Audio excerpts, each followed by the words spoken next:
World cup గెలిచిన సంతోషంలో ఉన్న టీమిండియా స్టార్ ఆల్రౌండర్ హార్దిక్ పాండ్యాకు వ్యక్తిగత జీవితంలో మాత్రం కష్టాలు వెంటాడుతున్నాయి. భార్య నటాషాతో విడిపోతున్నట్టు గత కొంతకాలంగా వార్తలు వస్తున్నాయి. ఈ నేపథ్యంలో వాటిని మరింత బలపరిచేలా నటాషా సెర్బియాకు వెళ్లిపోయినట్టు తెలుస్తోంది.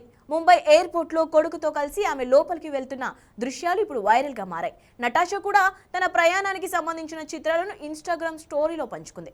లగేజీతో కూడిన ఫోటోకు ఈ సంవత్సరంలో ఆ సమయం వచ్చింది అంటూ కన్నీళ్లతో కూడిన ఎమోజీ, విమానం, ఇల్లు, హార్ట్ సింబల్ ఎమోజీని షేర్ చేసింది.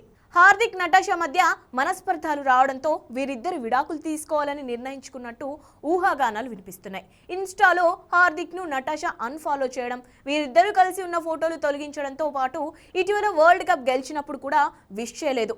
దీంతో ఈ జోడీ విడిపోవడం ఖాయమైందనే భావిస్తున్నారు. తాజాగా భార్యతో విడాకులు తీసుకోవడం కోసమే హార్దిక్ శ్రీలంకతో వన్డే సిరీస్ కు దూరంగా ఉండాలని నిర్ణయించుకున్నట్లు సమాచారం.